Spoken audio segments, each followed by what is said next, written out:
प्रेरितों के काम अध्याय 3। पतरस और यूहन्ना तीसरे पहर प्रार्थना के समय मंदिर में जा रहे थे, और लोग एक जन्म के लंगड़े को ला रहे थे, जिसको वे प्रतिदिन मंदिर के उस द्वार पर जो सुंदर कहलाता है बैठा देते थे, कि वह मंदिर में जाने वालों से भीख मांगे। जब उसने पतरस और यूहन्ना को मंदिर में जाते देखा, तो उनसे भीख मांगी।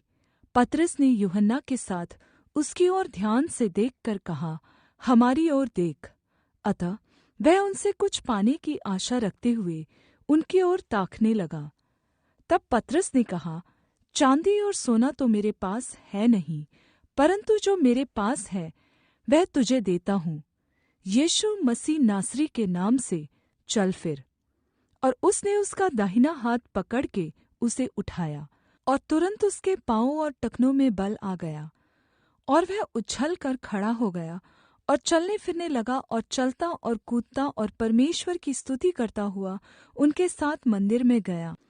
सब लोगों ने उसे चलते फिरते और परमेश्वर की स्तुति करते देखकर उसको पहचान लिया कि यह वही है जो मंदिर के सुंदर फाटक पर बैठकर भीख मांगा करता था। और उस घटना से जो उसके साथ हुई थी, वे बहुत अचंभित और चकित हुए। जब वह पतरस और यूहन्ना को पकड़े हुए था, तो सब लोग बहुत अचम्भा करते हुए उस उसारे में जो सुलैमान का कहलाता है उनके पास दौड़े आए। यह देखकर पतरस ने लोगों से कहा, हे इस्राएलियों, तुम इस मनुष्य पर क्यों अचम्भा करते हो और हमारी ओर क्यों इस प्रकार देख रहे हो, कि मानो हमने अपनी सामर्थ्य या भक्ति से इसे चलने फिरने योग्य बना दिया। अब्राहम और इसहाक और याकूब के परमेश्वर, हमारे पूर्वजों के परमेश्वर ने अपने सेवक यीशु की महिमा की, जिसे तुमने पकड़वा दिया। और जब पिलातुस ने उसे छोड़ देने का विचार किया, तब तुमने उसके सामने यीशु का तिरस्कार किया।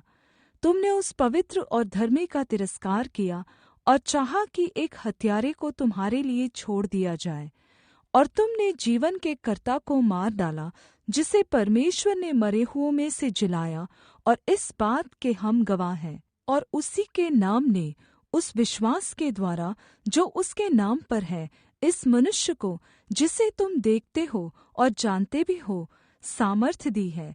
और निश्चय उसी विश्वास ने जो यीशु के द्वारा है, इसको तुम सब के सामने बिल्कुल भला चंगा कर दिया है। और अब हे भाइयों, मैं जानता हूँ कि यह काम तुमने अज्ञानता से किया, और वैसा ही तुम्हारे सरदारों ने भी किया।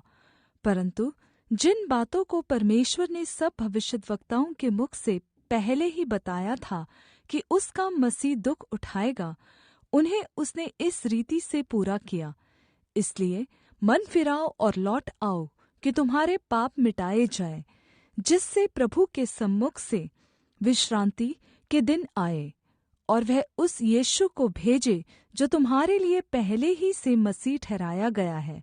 अवश्य है कि वह स्वर्ग में उस समय तक रहे, जब तक कि वह सब बातों का सुधार न कर ले, जिसकी चर्चा प्राचीन काल से परमेश्वर ने अपने पवित्र भविष्यद्वक्ताओं के मुख से की है।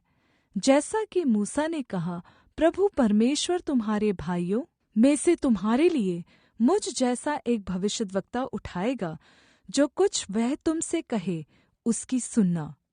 परन्तु प्रत्येक मनुष्य जो उस भविष्यद्वक्ता की न सुने, लोगों में से नाश किया जाएगा। और शमूएल से लेकर उसके बाद वालों तक जितने भविष्यद्वक्ताओं ने बात कही, उन सब ने इन दिनों का संदेश दिया है। तुम भविष्यद्वक्ताओं की संतान और उस वाचा के भागी हो, जो परमेश्वर ने तुम्हारे पूर्वजों से बांधी, जब उसने अब्राहम से कहा, तेरे वंश के द्वारा पृथ्वी के सारे घराने आशीष पाएंगे। परमेश्वर ने अपने सेवक को उठाकर पहले तुम्हारे पास भेजा, कि तुम में से हर एक को उसकी बुराइयों से फेर कर आशीष दे।